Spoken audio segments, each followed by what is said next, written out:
For about the past year, it's been a real gun buying bonanza. I'm not sure exactly what's going on, but it seems as if some European countries are sort of declawing their citizens, and so all kinds of used rifles are coming out of Europe. And I actually asked a couple of the distributors where they're getting all these guns, and that's actually what the fellow said. There are different laws coming out. You would know better. I have a lot of viewers in Europe, and you would know what the local laws are. So I don't know. I really don't have an opinion because I don't know what's happening. But we're lucky. All these guns that come over here, we get to try. I actually have other rifles to show you. The weather again is the enemy. So I thought I'd show you the most important one, just because a few people are picking these up in a way, not knowing what they are. 9mm Flaubert rimfire. This is a typical European garden gun. For us, we would be familiar with, say, a 410 pump Mossberg, or Browning, or single shot 410. But I guess over there they use the 9mm, or they used to. I bought an Anschutz or two. They were single shots, and then I came across this fantastic Manu France with the removable magazine, and I thought that is a feature I want. You pay almost nothing for these. I guess they're going up now. Whatever was going on, there were large shipments of them, and then they seemed to peter out as our markets absorbed these excellent shotguns. They typically have a bead front sight. You can see that up there. And then the way they set up the receiver in the back is, most of them have what looks like a groove in the receiver, so you can sort of line up the bead, which is in the front, which is surprisingly accurate. So I don't have long speeches to make, other than saying this is the best medicine for rats and that kind of situation, and grouse, of course. It's very quiet. You'll see what I did is, that I play a lot of tennis, I always have, and so I just use tennis balls for targets. And this is RWS ammunition. It's called a dual loading, so I guess there might be two different sizes of shot. Anyway, we'll just take a few shots so you can see it in action. And yeah, very useful little shotgun.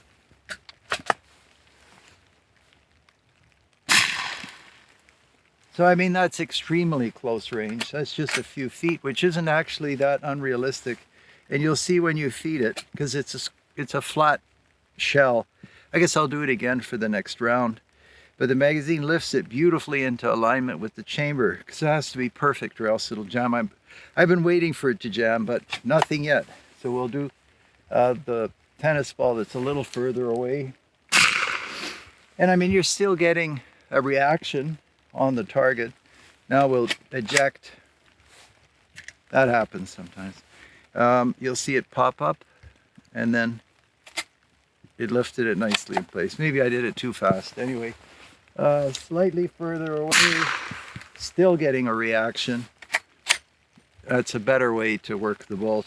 If you're too gentle with bolt actions, usually something bad happens. Pop that forward. Now we're going to go for that far one. I don't know, that's a little far for this little thing.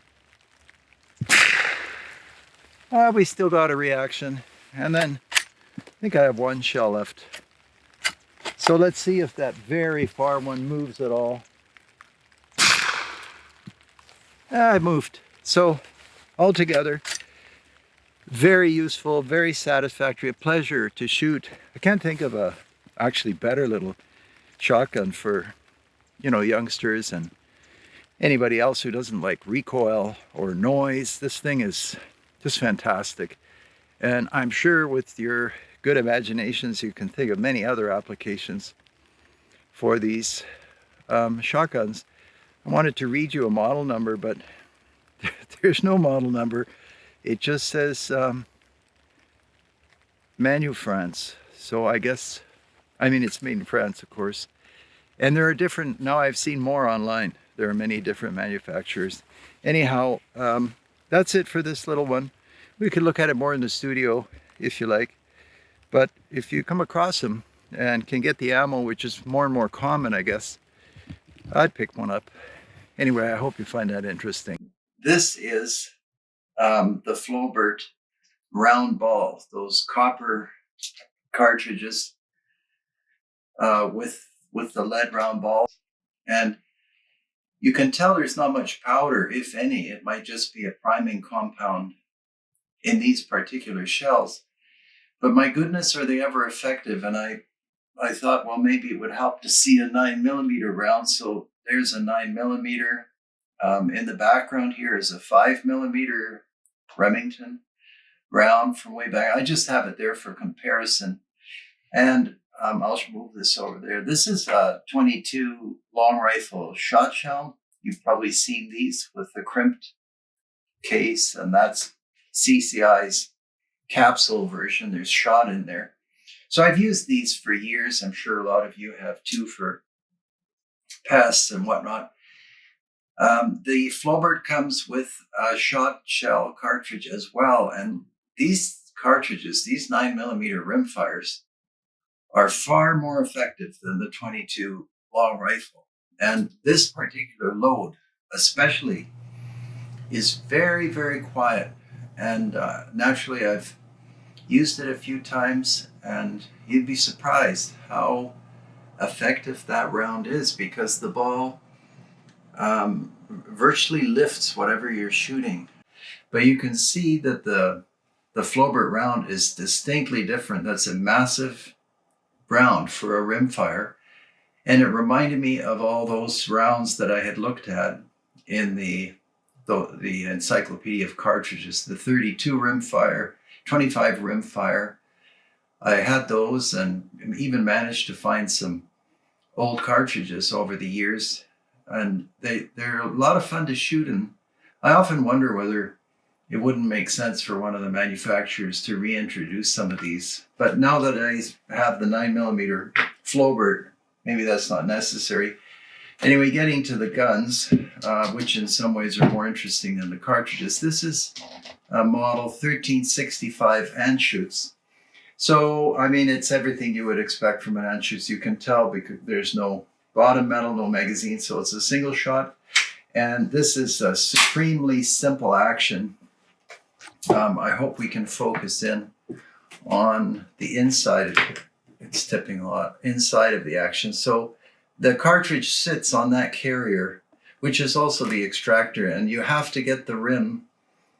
Let me just have a look here. Yeah, you have to get the rim behind this carrier. I can't see what I'm pointing to, but because when you close the bolt, that goes forward. So you have to get it in the right place. It's a little tricky with these short round ball cartridges that I showed you, but it's not that complicated once you've done it a few times. And probably someone will ask what the velocity is. I had to look it up. It's 600 feet per second. So 600 feet per second for 100 grain round ball, that's not bad. And the cool thing about it is it sounds like somebody has hit a 2x4 with a hammer lightly. It just kind of goes clank, and you've got a big projectile moving downrange. Unlike all other rimfires, I mean, the 17 HMR, as everybody knows, is screaming. I guess the 22 quiet is pretty slow, but that's a small bullet. So I like this Flowbert a lot. And with the shot, which I'm sorry I don't have the cartridges on the table, I had no idea that I had so few of them. And of course, you don't reload rimfires, so those ended up gone. Then I went to get another box, and the distributor was sold out. But the rifle itself, or the shotgun, I should say, in this case, it's a smooth bore, is obviously well made. It has, it doesn't even have a butt plate, but I actually like that treatment that Anschutz has for this particular model. And the weight of this, I don't know, this is probably, it may be a kilo. You can see the muzzle. That's kind of impressive. Like it's thick. They could make it thinner, but it's a beefy barrel, and it looks like 24, maybe even 26 inches long. I should have measured. So that's the that's the Anschutz. And yeah, that's a cool system. And you know, it reminded me of the Winchester from years ago. So I put that on the table. This is a 69, I think. Yeah. And you can see that Winchester, this is just a single shot 22, but they have the same system in here. They made these for years and years and years.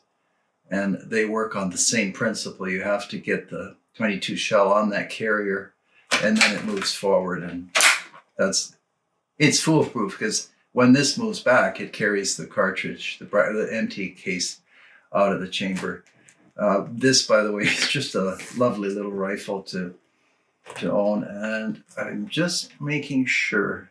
It's actually a 67, this particular one. Model 67A, 22 long or short or long rifle. Very, very handy little 22. Yeah, these are great. Now, some people say to break the firing pin, but I have good luck with that so far. And then I took this one out just because you can see they went to the trouble of putting a rear sight on this. It has a bead front sight, and it even has a scope mount.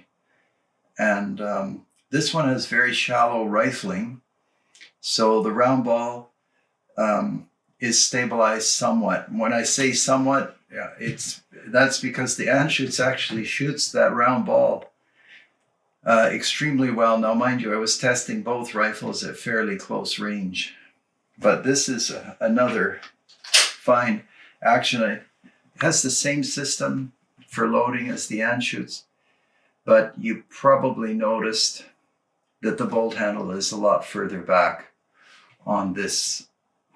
I think it's WISCHO, VSHO probably. So the bolt handle's further back. That's this one, cocked. You can see how far back it is. And the Anschutz, not cocked, it's a slightly different action, but effectively the same. And of course, I like this one with the sights. And if you're thinking about finding one of these, and I hope you do, because you'd be shocked at how effective this round is, especially the shot cartridge on vermin, things that you have around, so quiet. And the pattern density is so much better and bigger than the 22 long rifle shot cartridges. And sometimes when, if you're dealing with rats or something like that, you don't have much time, they move quickly. This would be just about the most perfect medicine that I can think of. So yeah, that's probably all I have to show you with these. It's not a matter of magnificent ballistics, it's just a highly effective cartridge at close range in some really cool rifles and shotguns. And this one, it also just probably weighs, I'd say it weighs a kilo, so it's nothing. They even put a barrel band sling swivel, and on the back a sling swivel. And I think they use these, I'm told, in Italy and other countries for small birds, which for some reason they hunt. I'm sure some local customs. Anyway, that's about it. Thanks very much for watching, and we'll see you on the next video. Take care.